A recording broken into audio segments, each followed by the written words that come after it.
Hey guys, welcome. So, let's see. Creator's doing something.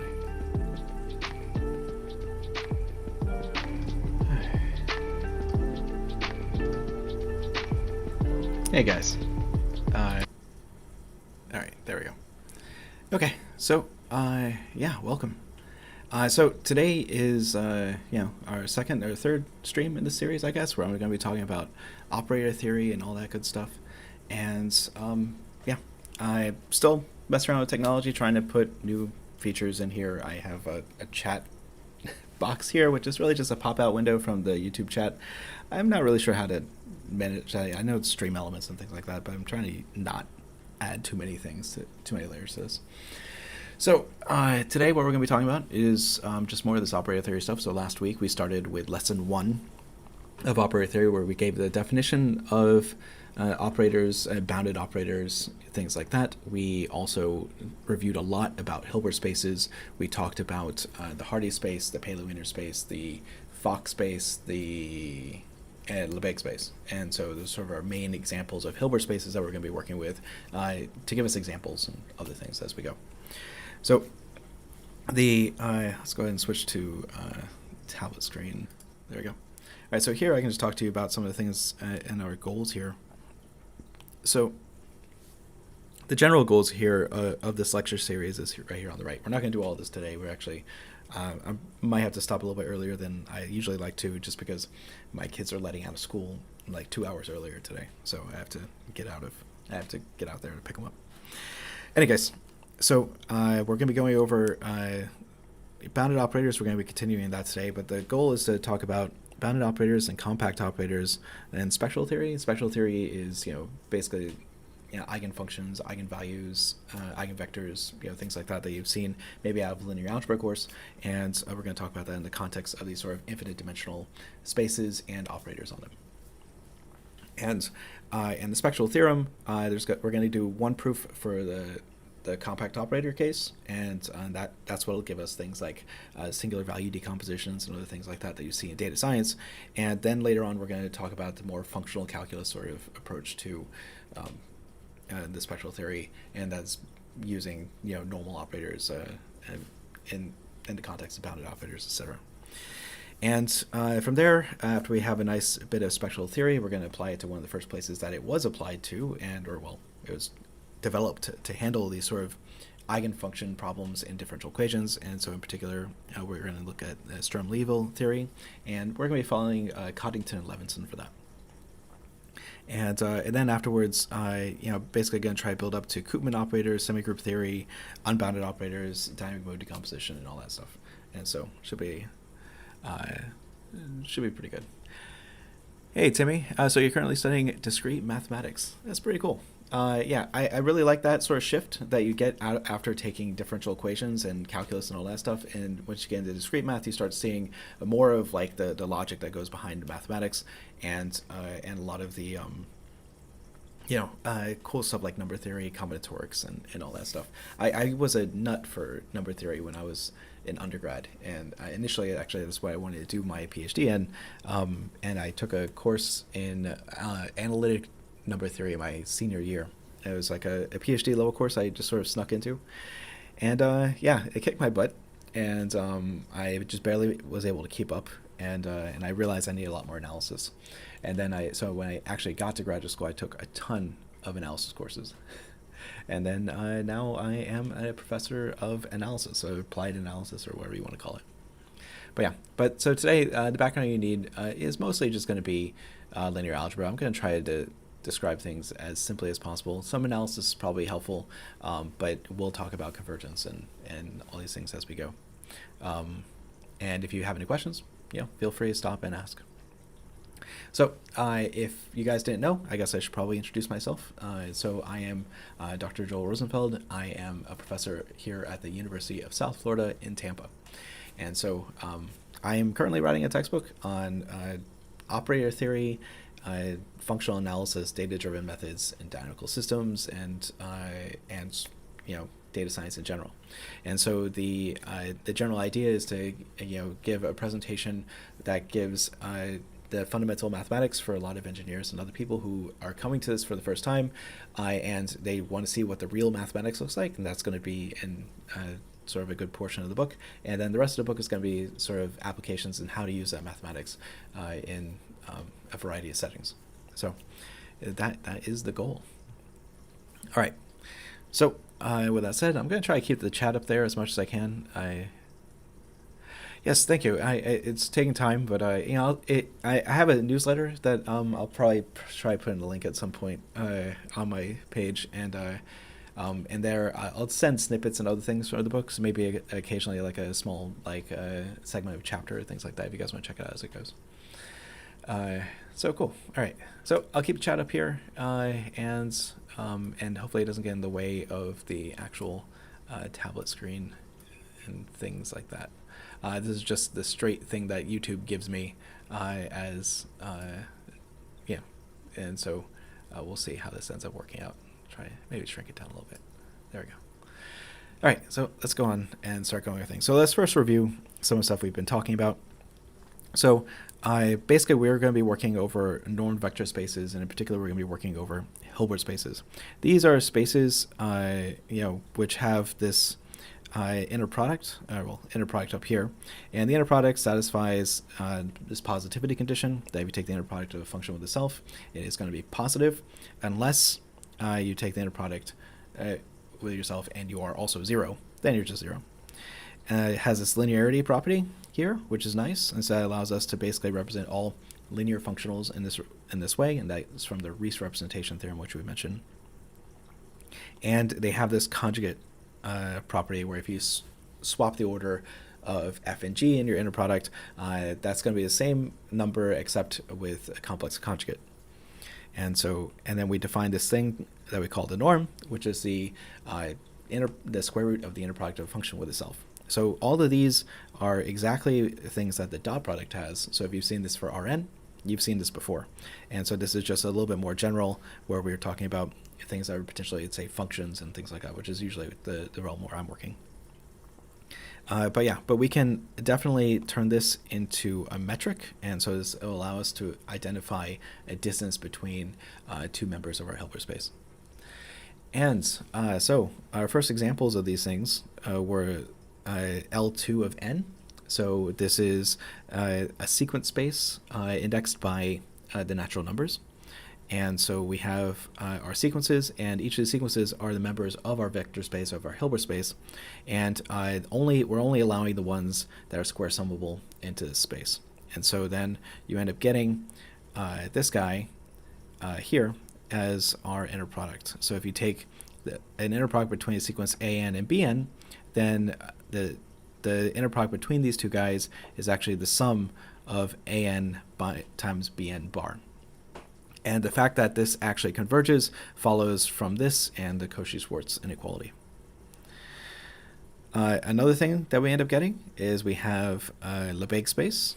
And so this is a space of functions from an interval to the complex numbers that are square integrable.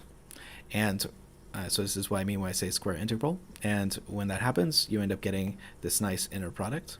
But of course, we can also think about what happens when we have the real numbers, and in here we kind of institute some sort of decay. It isn't actually necessarily decay. You can have some things that grow up to infinity but just get very, very, very skinny. Those are some really wacky sort of examples, but usually we think of L2 as sort of having some sort of decay that we're going to be managing. In any case, this also has the same inner product where a and b are replaced with negative infinity and positive infinity. And so the big difference between L2 of 0, 1 and L2 of R is that a basis set for L2 of 0, 1 is going to be something that you would see in when a lot of people talk about Fourier series and things like that, and that's going to be sines and cosines. Now, L2 of R, sine and cosine are not square integrable. They do not decay. And so we have to replace it with something else.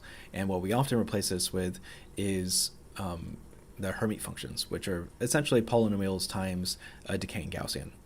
And so I have a whole series on my YouTube channel which basically investigates them, and they basically look something like this, and with more and more humps as the power or the degree of your polynomial increases. There's a bunch here. I'm just sort of running through this. We went through this a lot slower last time. This is just a review this time, so I apologize. If there's anything you want me to clarify, just please, go ahead and ask. So yeah, and then here we have another very common example of a Hilbert space, and this is just Cn, or if you prefer, Rn. In this case, this can be seen as sort of a finite sequence space. And in this setting, basically we have this as our dot product. It is the dot product, and this becomes our inner product. And you can also see Cn as actually being a space of all functions over a finite set, and this ends up giving us this inner product here. And so this can also be seen as a function space. Not a very complicated or interesting function space, but a function space. It actually turns out to be a reproducing kernel Hilbert space too. Let's see. So two big ideas from Hilbert spaces that we want. We need to navigate with these guys. We need to have tools in order to navigate Hilbert spaces and to prove things. And so one of the big things that we have is called the Cauchy-Schwarz inequality, which says that if you take the absolute value of your inner product, or the magnitude of your inner product, then that is going to be bounded by the product of the norms of the things that you put inside the inner product. And so that is very much this here. In the regular setting, you basically were saying that a times b is less than or equal to, say, a absolute value of a times absolute value of b. If those are real numbers, then that's obviously identity, not just inequality. But when you go up to higher dimensions, we end up having possibilities of cancellations and other things like that. And so then we want to have this inequality here. We also have this thing called a linear functional. A linear functional is this linear operation. This is actually our first example of an operator. In this case, it's an operator from a Hilbert space to the space of scalars. And in this setting, we are basically saying that we have alpha v plus beta w, and that splits like this, where it's going to be alpha tv plus beta tw. And so these are linear functionals. And in fact, this is sort of the whole idea of functional analysis, is sort of investigating these objects. And so a lot of work goes into sort of characterizing these objects in a variety of different norm vector spaces. So Hilbert spaces happen to be the space where they're really easy to characterize. And the idea is that every bounded linear functional corresponds to some member inside of your Hilbert space, where the entire action of your linear functional, your bounded linear functional, is enacted through an inner product against a function inside the H. This doesn't, so basically there is a one-to-one identification for linear functionals and members of your Hilbert space. This doesn't happen usually in other spaces, in other contexts. And in fact, sometimes you get completely different kinds of objects when you take a look at their, what we call the dual space, or the space of all their functionals, bounded linear functionals. For example, in the bounded space of continuous functions on the interval, the equivalent of the Riesz theorem, or well, we do call it the Riesz theorem over there, is basically that every bounded linear functional can be represented by a measure, which is a very different thing than what you see as being a continuous function. So that's the two big ideas that we have here is this Riesz theorem. This is going to allow us to do a lot of work in order to get the existence of things like the adjoint of an operator, and it also allows us to get things like kernels for a reproduced kernel Hilbert space. And this guy is just going to be bread and butter. We're going to be using the Cauchy-Schwarz inequality like every single day, and so it's just something that to just memorize and commit to memory. Okay, so we had a couple of examples of more examples of Hilbert spaces, and what I showed you before weren't really proper function spaces. We did have the functions on a finite set, but that's kind of trivial. So in this case, we have the Hardy space is an example of a reproduced kernel Hilbert space. It's a reproduced kernel Hilbert space, but it's an example of a Hilbert space. And in fact, it's basically, you can see this as this collection of what we call generating functions for our sequence space. So basically what we do is we take anything out of our little L2, so our little L2 of n, and then we put an element of that guy as the coefficients on our power series, and then we just call the resulting function a member of our Hardy space. And so you can inherit the little L2 inner product and write it like this. And it turns out that you can also have this sort of equivalent characterization of the inner product that way. There's a little bit of wiggle here. F and G aren't actually F and G on the boundary of the disk. The function might not exist very well there, but there's a theorem that we can use to sort of get that through radial limits, but we're not going to bother with it. Okay, here we also have the Fock space. This is something that comes up a lot in physics, and in fact Fock was a physicist, and it's also known as the Bargmann space and the Bargmann-Siegel space, etc. And so basically it's a set of, again, where we have a power series, but in this case our power series is basically decaying even faster than what we had before because it has to beat out this n factorial. And with this very fast decay, we end up getting entire functions. And so finally, we have this one. This comes from signal processing. And so this is the Paley-Wiener space. It is a space of band-limited signals. So that is the space where if we take the Fourier transform of f, it is going to be 0 for all sufficiently large w. And so the inner product here is technically this, where basically we're going to take the Fourier transforms, and we're just only going to take a look at the inner product between the two Fourier transform functions in terms of like L2 of an interval. But the Plancherel theorem tells us that that's actually the same as taking the regular L2 inner products of the original ones. Cool. Well, yeah, good day. Yeah, trigonometry is pretty fun. Actually, I really like doing trigonometry from the perspective of differential equations. It basically teaches you that. Oh yeah, here. Sorry. It basically using differential equations, you can show that the all of trigonometry arises from initial value problems, and you can completely bypass all the geometry, which is something that is kind of interesting. I have a video or two of that on this channel if you're curious about it, including one discussion about the proof of the Pythagorean theorem that was given by two girls out of Louisiana, and they actually showed that you can prove the Pythagorean theorem using only trigonometry. So you can even get some geometry results bypassing the basics of Euclid and all that stuff, which is pretty cool. Okay, so those are a lot of that's basically most of what I want to talk about here. We also have one more thing to talk about, I think, before we get into operators proper, and that is just reproducing kernels. And so here we have a reproducing kernel Hilbert space. And so this is a special Hilbert space where there's an element inside of that Hilbert space that reproduces function evaluation. So f inner product with kx will give us f of x. And so since there are these very special functions in there, that we can actually leverage them a lot in operator theory, and we're going to do that. And so some examples of these sort of functions. And so for the Hardy space, this is actually a reproduced kernel Hilbert space, and this has what's called the Zago kernel. We have the Fock space, which gives us its kernel functions are just the exponentials. And then for the space with just a finite number of elements, functions on a finite number of elements, right?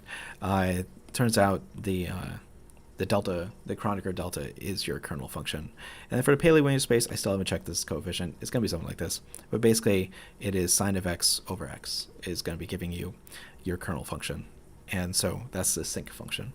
And so in Shannon's original work on the Shannon-Nyquist theorem, which is the sort of pinnacle of, or sort of the foundational result out of signal processing out of, I think, 1938, I think that was. Shannon basically did his entire proof in terms of the sinc function, which basically says that if you have a function out of that is band limited, then if you sample at least twice the band limited frequency, then you can perfectly reproduce the function. And he did his reproduction of that function using these sinc functions. Now at the time, he did that just using the Fourier transform, hopping back and forth.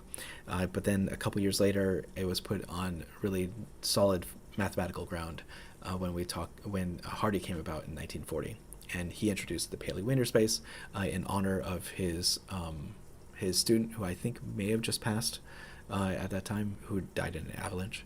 And Paley and Wiener was a professor over at MIT. And so in their honor, he put together this Hilbert space and named it after them. And so, so that's reproduced kernel Hilbert spaces. Reproduced kernel Hilbert spaces is how I make my money. I was hired because I do a lot of work on reproduced kernel Hilbert spaces and operator theory. And in every single one of my papers, with the exception of maybe one or two that was sort of just hanging on with, involves reproduced kernels in one way or another.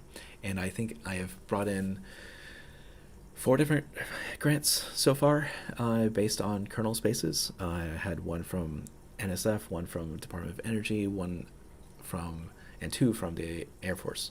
And so I literally pay my bills by doing reproducing kernels and in combination with machine learning and operator theory. So there's a lot to do with these things, and they're very much a central object in machine learning.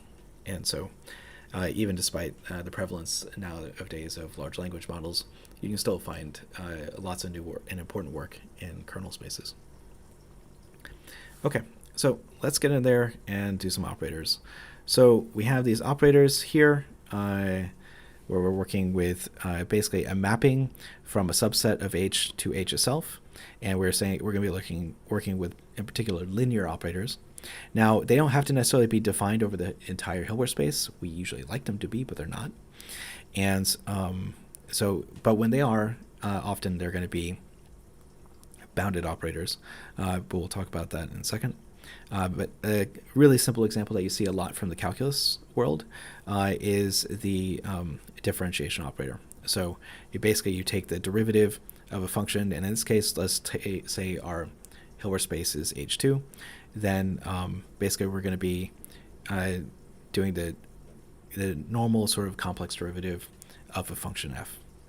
And so we're going to say this domain is basically all the functions for which this works. And when you do that, often you get what is called a closed operator. You have to prove it's a closed operator, but these are the domains that you are usually working with. And so, basically to z to the n, which is inside the Hardy space, is actually part of the orthonormal basis for the Hardy space. Basically, you just get n times n minus 1, n times z to the n minus 1 when you take the derivative of z to the n. And in particular, what you see is that this has a coefficient that is going to be getting very, very large for high powers of z. So we don't have a bound on that, and that means that this operator isn't what we call bounded. And we can see that, in fact, this operator can't be defined on every element of the Hardy space, and that is because this guy's in the Hardy space. It basically is the logarithm power series, and if we take the derivative of that, we see that we go from having a nice square summable coefficients to just having coefficients that are just simply 1, because this n is canceled by this n when you take the derivative. And so then you end up having these coefficients, and that is not summable. It diverges to infinity. Okay, so that's operators. And so this is what we're working with today. All right, so you started how to prove it. That's a great book to start with. I think I had a copy of that back when I was an undergrad a long time ago. It's sort of fallen in the background of my memory of what was in there. But I know a lot of people recommend it, and it's definitely a good book to start with. And Speedback's calculus, that's a nice introduction. And so it's sort of, he sets you up for like proper analysis, if I remember right. I personally learned with, oh God, I can't remember that calculus textbook name. It was some sort of obscure textbook when I was there, but then eventually I got a hold of a copy of James Stewart's Early Transcendentals. It's like a massive textbook. You can get it for cheap. It has a lot of really good stuff in there, and I highly recommend it. And it could be a good complement for to SpeedVax calculus too. So yeah, highly recommended. Okay, let's see. So all right, so now boundedness. This is like sort of like the big key thing that we want to talk about here. And so basically these are going to be our operators that are like this. And so basically they don't stretch your function or your vectors too much. So basically if you apply t to f, then you get this bound. Now notice this is exactly the same sort of definition we had for our bounded linear functionals. And so and that's no coincidence. This is basically the same idea and the same concept. And so we develop a bound, and this is going to give us a metric on our this gives us a metric on our operators, which is nice. And basically we take it to be the smallest number that could work here. And you represent that as the supremum over all f and h of this quantity. And then we have just a very, very nice theorem here on the right. Let me close chat for a second so you can see it. But basically, these guys, the following are equivalent, is that t is either continuous, t is continuous at 0, or t is bounded, and these three concepts are all the same. And if you want to see the proof of that, it is here, but you can go back to watch the previous stream where I go over that in detail. And I think we got to the end of that right at the last second of the stream last time, and so that's where we're going to start today. Okay, so now what we want to do is we want to prove what is called the Banach algebra inequality. So a Banach algebra is a Banach space. We haven't shown this as a Banach space, but ultimately this is what this is. We have completion. This is a norm space that is complete, which makes it a Banach space. But moreover, this inequality that we get is what you need in order to get a Banach algebra. So first of all, I guess I should say that if we have two bounded operators, and we're saying anything that's in L of H is what we call a bounded operator. It's the set of all bounded operators on the over the Hilbert space. If we have that, then each of these represents a continuous function, and so their product is really the composition of A with B, and so then therefore that is also a continuous function, and so that's what we have. And so let me go ahead and prove this. And so we're going to need to navigate our definition. So I don't like that color. Let's see. Let's do this one. All right, so we're going to start off with the norm of A times B. And I'm going to start talking a lot slower now that we've caught up to where we are. And so this is the supremum for all f inside of our Hilbert space H. And it is our supremum of A times B. Oops. No. Yeah, that's fine. A times B of f divided by the norm of f. Okay.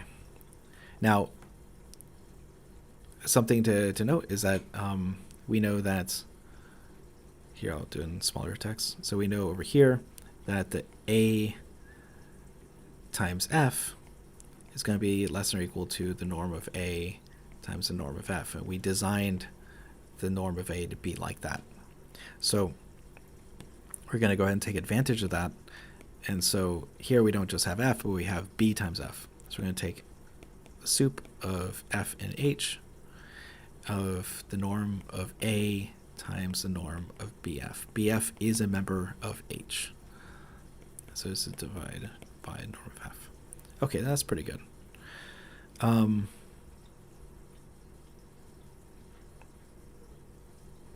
Is that what I want, though? Hang on a second. This is what happens when I don't actually go through and do my proofs right beforehand. I worked out on the board last week, and I erased it, of course.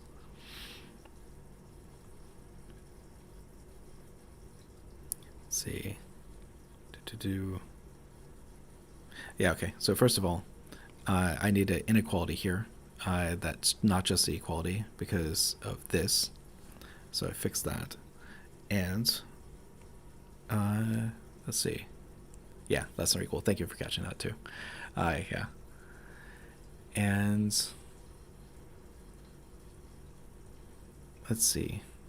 Then, yeah, I guess that's just going to take out that norm of A comes out here times the soup of the following, f and h of bf divided by norm of f.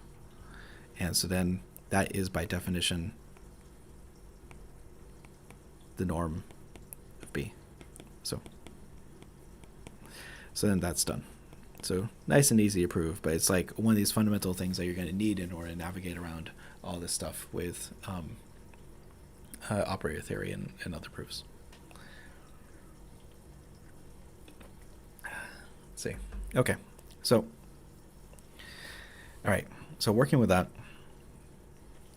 this is sort of a really essential inequality that we should keep track of. We can go ahead and do some examples. So, multiplication operators, this is actually my favorite kind of operator. These are actually what I got my PhD doing, is studying these guys.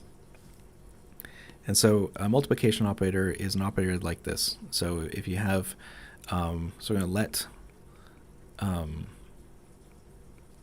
H, I'm going to let it be a reproduced kernel Hilbert space, be a reproduced kernel Hilbert space.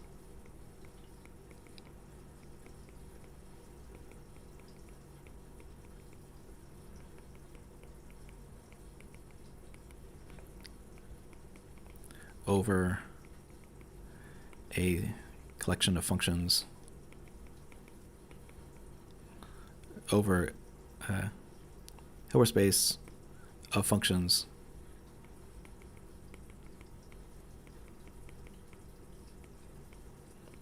over a set X. So it's a space of functions is really what we need. We're going to let and over a set X and we'll just take C as our image space. So we're going to let say some other, say phi, map from X to C as well. Then the operator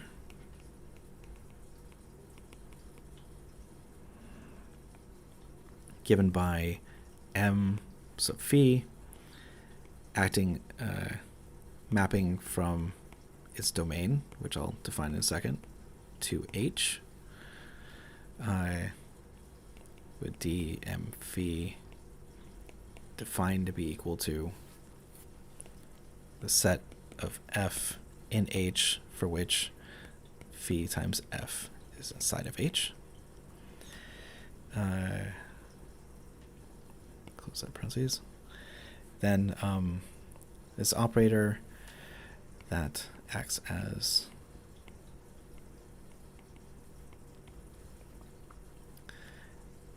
say M phi on F is equal to phi F. This is called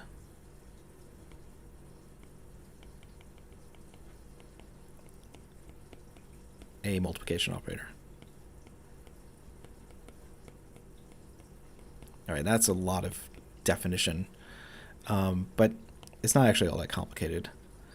Basically, what we're trying to do is we're trying to come up with a function where if you multiply by another function, it doesn't kick you out of the Hilbert space. Even if we're to take a look at, say, maybe not a Hilbert space, but the space of polynomials, the space of all polynomials, basically, if you try to restrict a degree, then if you would just multiply by x, then you might bump too high out of the degree. And so then if you look at all of all polynomials, then basically if you want to make sure that you multiply you want to choose a phi that can multiply by all of those polynomials and stay inside the polynomials, then phi would have to be another polynomial. Like it couldn't be sine or cosine or something else like that. And so now we have here an additional requirement of satisfying the Hilbert space. And so here we also have to care about the norm and other things like that. So here, let me erase this so we can get a better example here. So a really good example of this sort of thing and is going to be multiplication by z. And we're going to just map the Hardy space to the Hardy space. And so you remember the Hardy space is this set of functions where you have an times z to the n with the sum of an squared being less than infinity. And so I'm going to multiply by the function phi of z equals z. So that's what I'm doing. So phi of z equals z here. Make sure you have enough space. There we go. And so then we can see very quickly that this is an operator with norm 1 in this space. So if I were to go ahead and take a look, so then we say, mz acting on f is just going to give us z times f. And so the question is this bounded?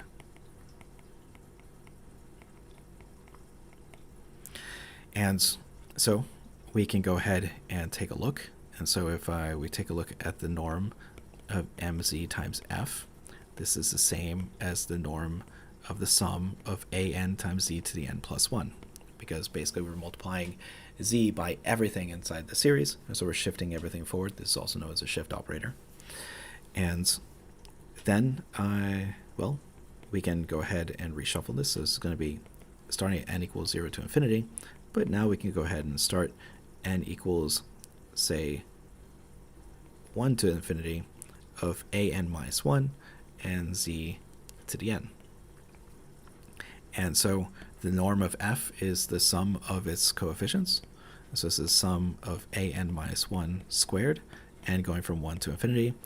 And that is exactly the same as the sum of an squared and going from 0 to infinity. And that is defined as the norm of f. Let's see. Oh, keep working on the edge here. And so that is an example of a bounded operator. And in fact, this is a multiplication operator, m of z. It's a shift operator. It has a bound of 1. And so this is, we would say that m of z in this case then is equal to 1. And that's because it's what we call an isometry.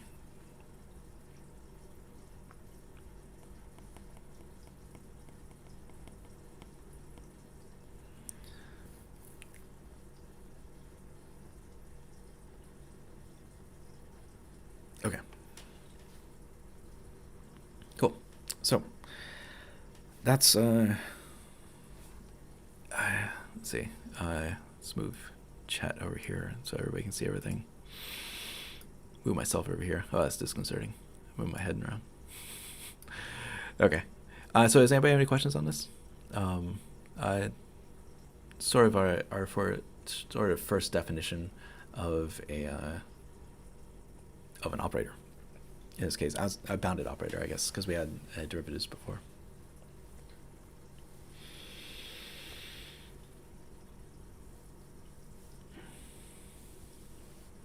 Okay.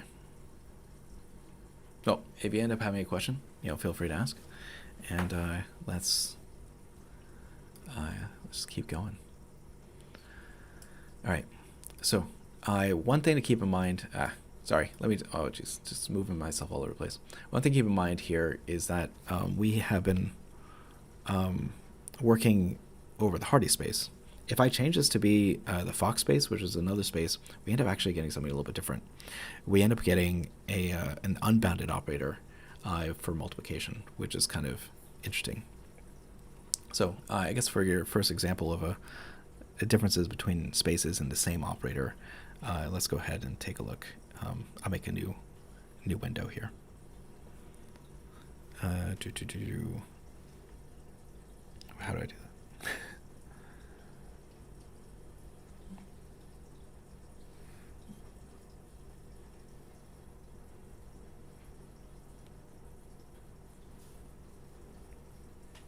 Let's add the page. Boom. Let's move it. There. Okay. So there we go. All right, so let's take a look and see what happens if we take a look at the multiplication operator over the Fock space, which is a bit different.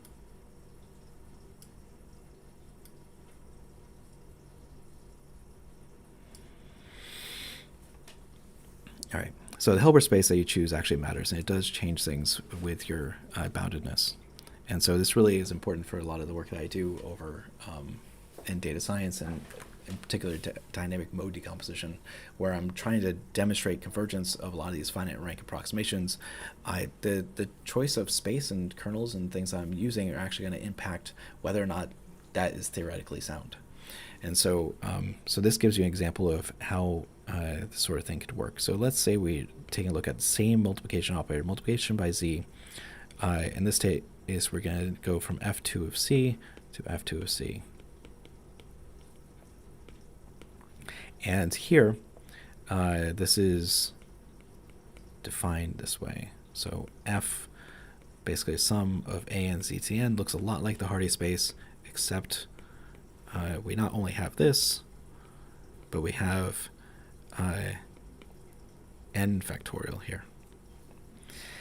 And so, so one thing to note is that the norm of z to the n is actually the square root of n factorial.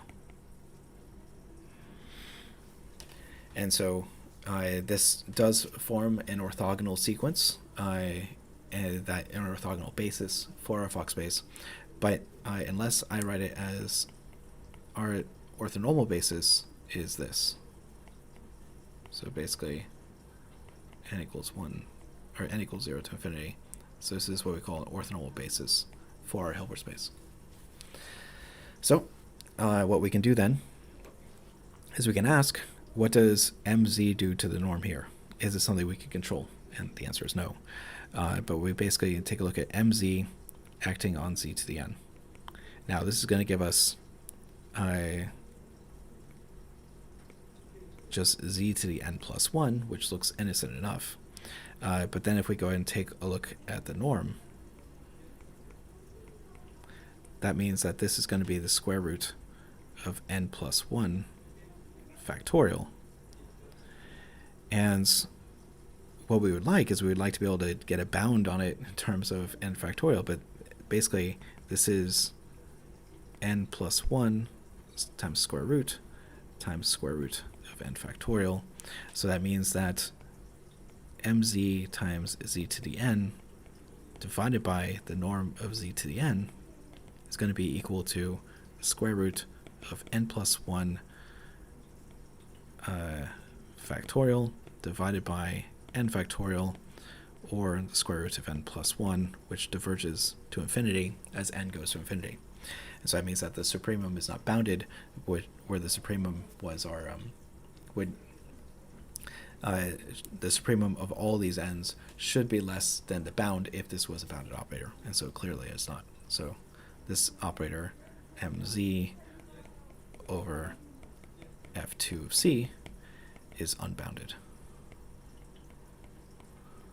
There's actually a really nice result that you can get from complex analysis for this, where basically not only for mz, but there's actually no multiplication operator that is bounded over the Fock space,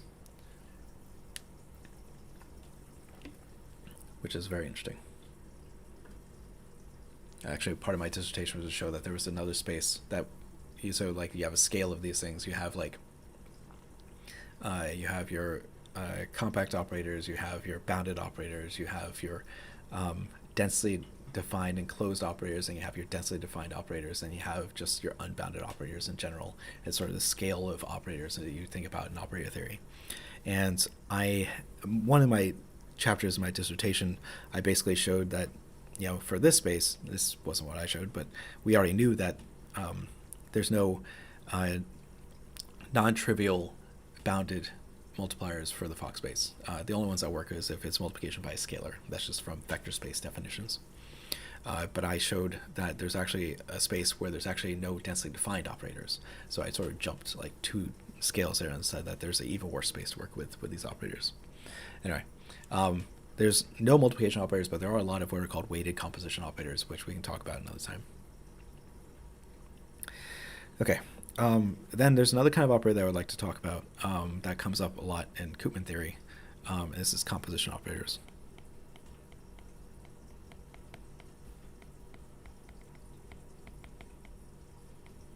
And maybe I should just move my head over too.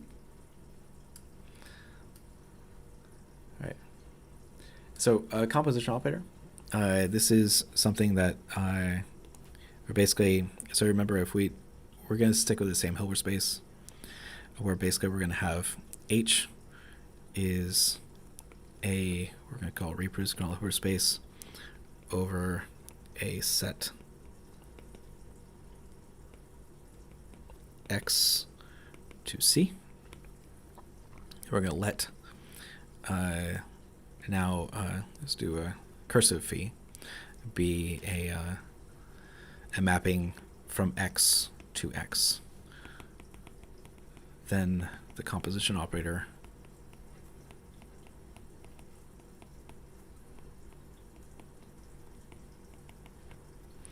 say C phi, which goes from the domain of C of phi to H is given as basically C of phi acting on F is equal to F composed with phi. So you're basically changing the inside of F rather than the outside of F. And the domain is more or less what you would think, or the natural domain, I should say, because you can choose other domains. It doesn't have to be this domain. It's basically F such that F composed with phi is inside of H. Or F in H, let's be honest about it. Yeah, that's what we got.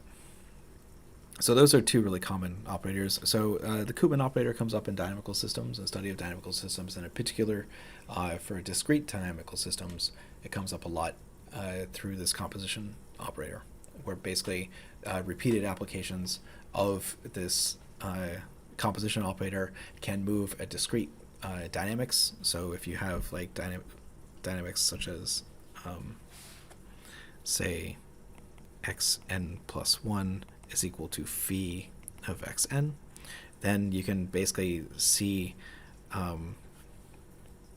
phi of, say capital N acting on F from some x naught basically becomes F of x capital N. And so you can sort of do a lot of dynamical systems work that way, and this is also a way of we use this method and the composition operator, which we call in this context the Koopman operator. We can sort of get a decomposition of it and make predictions about what the dynamics will do based on data we've seen. Yes. So why do we do these operators over reproducible kernel Hilbert space? So well, most function spaces you're going to bump into are reproducible kernel Hilbert spaces. It's almost unavoidable in a lot of cases.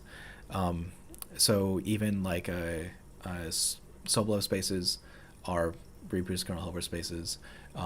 You have the Hardy space, Fock space, etc. I don't define it over L2, Lebesgue space, because that's not actually technically a set of functions. And so right now I just want to avoid any sort of measure theory sort of popping in here almost everywhere, qualifications and things like that. So and finally, what we're going to see is that between composition operators and multiplication operators, the adjoints of these operators, when we get there, have really nice interactions with the kernel function themselves.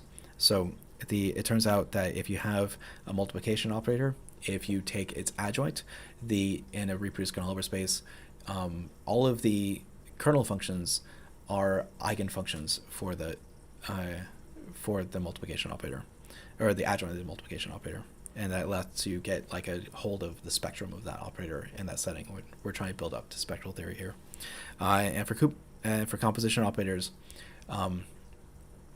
you get similar interactions with the kernel functions, and sometimes they're also going to be eigenfunctions when you have a fixed point. But kernel spaces are just so nice, and often you work with these spaces, and nobody even just tells you that they're kernel spaces. Like, for instance, in all of signal processing, I was never told that the whole area where like you basically have the Shannon-Nyquist theorem working, that initial proof was for reproduced kernel over space, and so the Paley-Wiener space. Though you don't really see that in textbooks on signal processing. You have to go dig into like very particular like functional analysis books. But yeah, does that answer your question well? Let's see. Okay, so that's a couple of examples. That's good.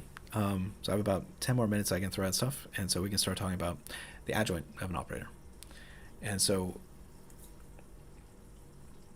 what we have then is what we like. So our goal here is to have some way of navigating around an inner products. So we could have an operator, and we'd like to take this operator on F and G, and we'd like to be able to move it over as perhaps a different operator over here. So if we were working with just like a matrix,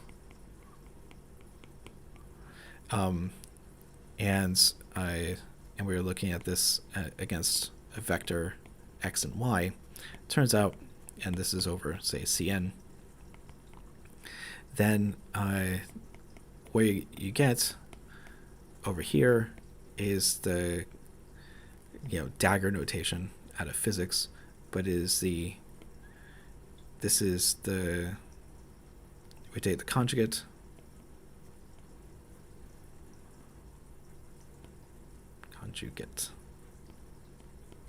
transpose, right? And so we want to be able to, so this works over Cn, which is nice. And so this is one Hilbert space where it works over, and we'd like to be able to extend this idea to all operators. And so in this case, over any sort of Hilbert space, not just reproduced kernel Hilbert space. I just like examples with reproduced kernel Hilbert spaces.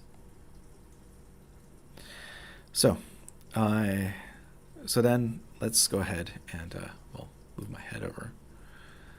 I have to keep remembering to do all this as I navigate these notes. So this is what we're trying to go. So how are we going to get this definition? So the first thing we're going to do is we're going to define this set D. We're going to call it A star. So we're going to define our domain before we sort of step in here. And so this is going to be a set of all G inside of our Hilbert space such that, I need more space than that. So we're going to start off with this. This is the more abstract version of this sort of adjoint relationship, but basically we start with G inside of H such that the mapping F going to A F against G is bounded. And so the idea here is this. We are looking at this as a functional. It's a linear functional because A is taken as a linear operator, and we're going to assume that F is inside the domain of A.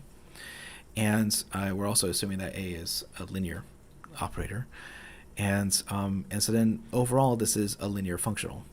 Now, if this is a bounded linear functional, then that means that this whole linear functional can be represented by some member inside of H. And so if G is inside of the domain of A star, then this mapping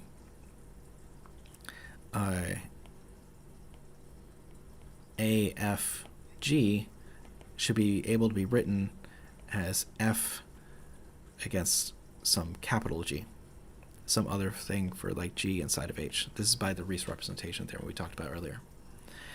And so we're going to define A star acting on little g as just being whatever you get for this G.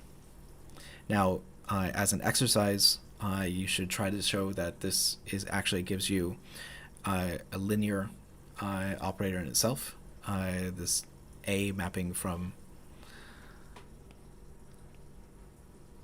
so A star mapping from D A star to H is a linear operator. I should say a well-defined.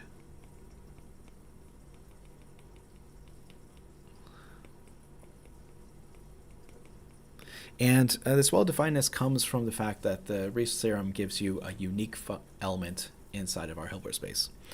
And so you can do that. But it's basically, it gives us a linear operator. And what we can get here is that we can get, so I'm just going to write this as sort of exercise. Maybe I'll release like a more formal set of exercises for these later. But what we can do is we can show that, we can make a quick theorem, and this is something you want to know right away, is that if A is bounded, then A star is also bounded. And so the proof of this is straightforward. And so what we're going to do is we're going to start with the norm of A star F. We'll assume F is inside of H and it's a Hilbert space, etc. So we start with A star F, and I'm just going to square this, and so we can sort of not think about the square root. And so then what you end up getting is you can rewrite this as A star F times A star F. Now, by the uniqueness, it turns out that the A star star is just A, and that comes from the uniqueness of the Reese representation theorem itself. And so I can go ahead and I can move A over like this. And then I can use the Cauchy-Schwarz inequality. So, so then this is less than or equal to the norm of F times the norm of A times A star F. And so then I can do another thing just using the boundedness of A itself. We don't know A star is bounded, but we do know that A is bounded. And it gives us this. And then you'll notice on the left-hand side, I have A star F norm, and on the right-hand side, I have A star F norm again, but I have 2 on the left-hand side. So I can divide both sides, and this gives me A star F is less than or equal to A F. And so we needed one extra limit here, and this is exactly why I'm giving these lectures, so I know to put this in here. So we need to show separately that A star star is equal to A. But that does come from the Reese representation theorem. And so this gives us a norm on A star. And so this implies that A star is inside of LH with norm of A star less than or equal to norm of A. But we can now that we know that A star is inside of L of H and that A star star is A, we can also get by symmetry norm of A is less than or equal to A star, and so therefore we get that the norm of A star is equal to the norm of A, which is pretty nice. Okay, so that's adjoints. And so now we know that if you have a bounded operator, then its adjoint is well defined, and it has the same norm, which is pretty nice. Okay, so with that, I think I actually do have to end up stopping, but just because I said I do have to go get my kids. But ultimately, what we're going to do next time is we're going to take a look at a bunch of examples of adjoints and relationships between reproduced kernel number spaces, adjoints of operators, and things like that. And so we're going to get that eigenvalue property, and that's going to give us a sort of a jump into the very beginnings of spectral theory with eigenvalues and etc. And then we're going to start talking about more algebraic properties, so in the inverse of these sort of things, which is what leads us into talking about the spectral theory itself, which is pretty important. So I guess in particular I am a functional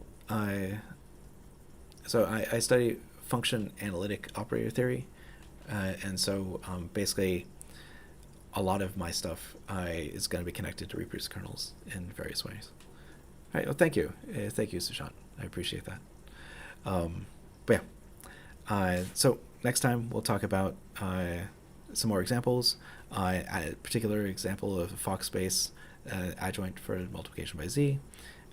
Then same thing over the Hardy space, see a bit of a difference. And then finally we'll finish what I had intended to do last week, but I guess everything takes longer than I expected. So thank you guys for watching. I'm going to try to get another video up this week, I hope, but we'll see what happens. But otherwise, I'll be back here next Wednesday, and we'll talk more about operator theory. So thank you guys, and I hope you have a good day.